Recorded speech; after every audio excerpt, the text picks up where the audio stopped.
So I scaled a client of mine to over $60,000 a month in the Indian market. A lot of you guys think that you can't make money in the Indian market or the Southeast Asian market or the Latin American market because they don't have money.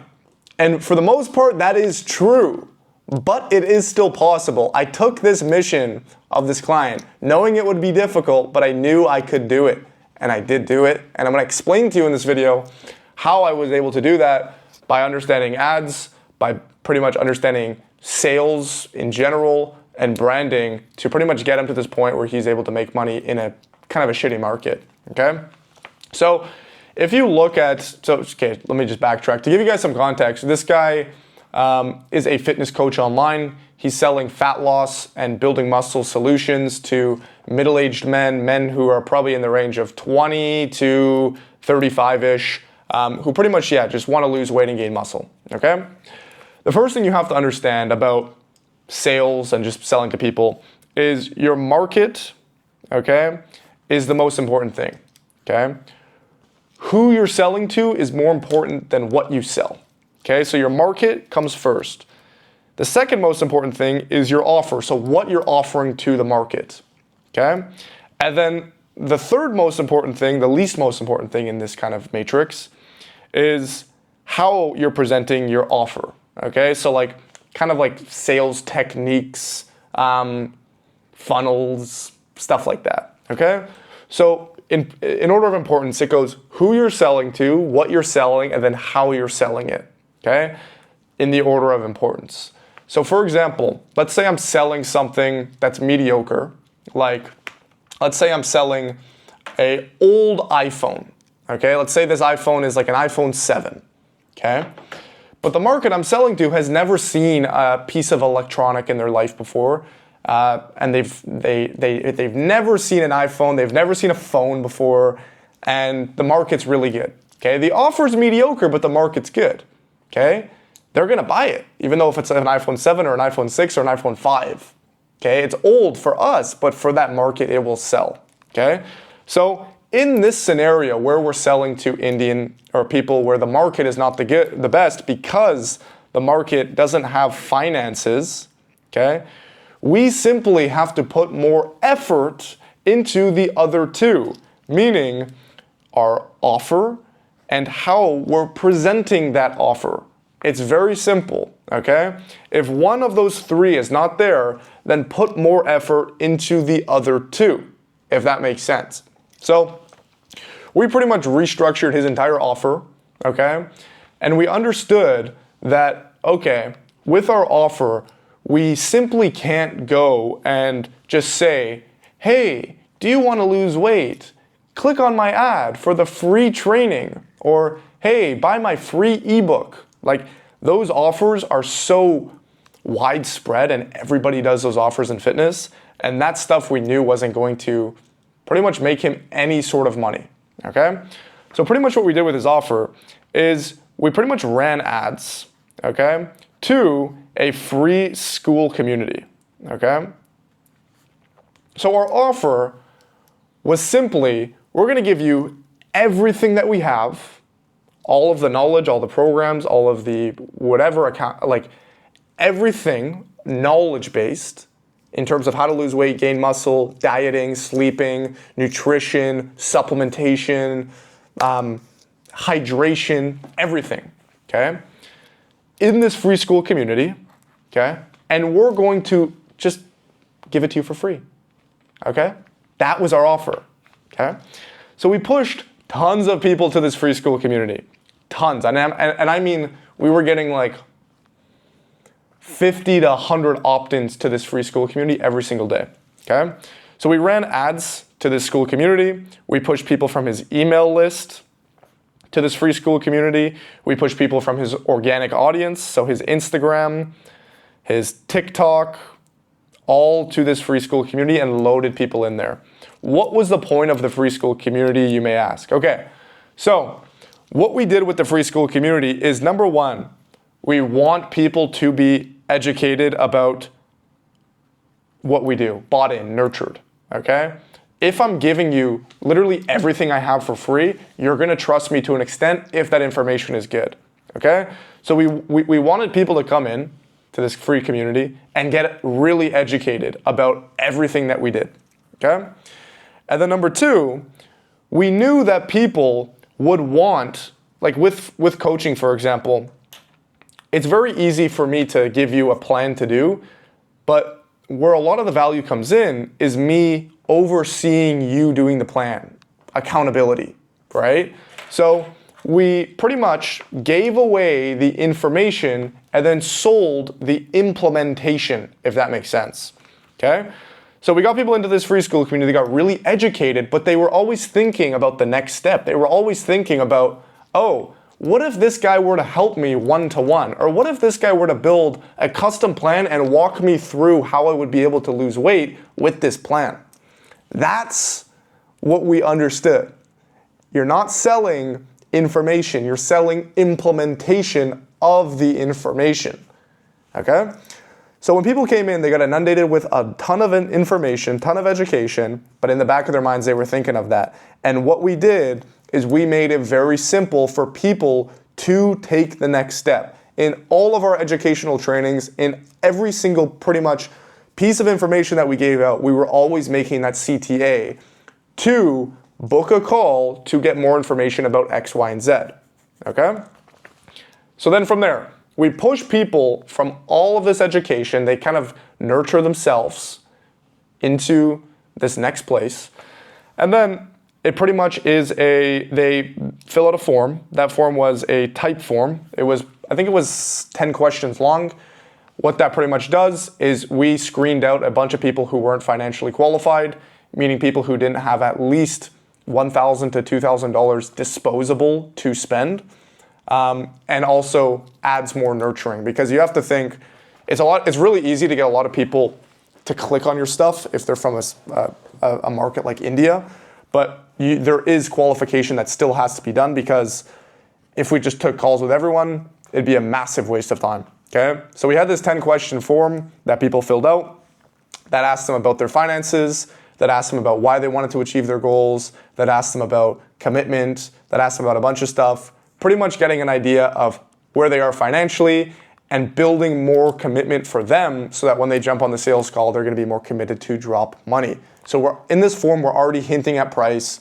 We're already like, okay, like saying questions about like, if we were able to help you, would you be willing to invest over $1,000 in getting help with coaching? Questions like that to push people, okay?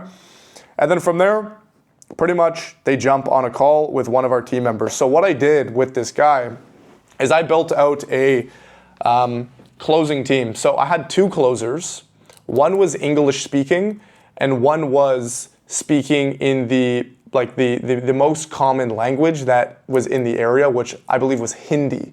Okay, so I found a Hindi closer, which was a very hard thing to do, and I found an English closer, okay? And what I did is, based off of their form, based off of whatever, I just set automations so that, whichever one that they wanted to speak with, they would get allocated towards. And I actually tested it. I was like kind of shocked by the results. I was like, okay, yeah, the Hindi closer is probably gonna close way better than the English closer, even though these people do mostly speak English on a decent level. Native language probably is more comfortable for these people. And the results were like pretty much the same. It was very interesting. Like the Hindi closer closed pretty much the exact same as the English closer. Maybe the English closer, there was a little bit of sense of like authority there because he was like, a different language. Oh, this is interesting. It's like maybe the people jump on, they're like, oh, America, high status. Maybe, I'm not 100% sure. But pretty much from this, we were booking anywhere from 10 to 15 calls a day in these guys' calendar. And they were closing at roughly 20% on a 2K package, okay? Some key bits of information that are really important to have in the back of your mind. So obviously 20% of these people were not closed on the full 2K offer, okay? 20% of these people gave us money, okay? These people gave us money in the sense of pretty much one thing or a couple things. So number one, it was either a PIF. That PIF probably maybe happened 5-10% of the time. Okay, they were closed. So pretty rare. Okay. An alternative was a payment plan. Okay, so we just pretty much simply asked, like a lot of people, and it's very funny, a lot of people will be like, someone will say no to your initial like 2K or 5K or 10K offer. And then you're like, okay, here's my downsell offer. It's like, no, you shouldn't do that. What we pretty much did is, okay, we asked them the question of, okay, you can't afford 2K. What do you feel comfortable with? Like, what's a number that you feel like, I feel comfortable moving forward with? Usually maybe they're like, oh, I can put down $1,000. It's like, okay, if we were to do $1,000 now and then you pay the $1,000 maybe in 2 months, would that be something you're comfortable with? Yes. So payment options of some sort. And again, this is very case by case. A lot of people maybe only had $300 a month to put down, and we just like, okay, we'll spread that out over a couple months, etc. So payment plans are a big thing that we did, okay?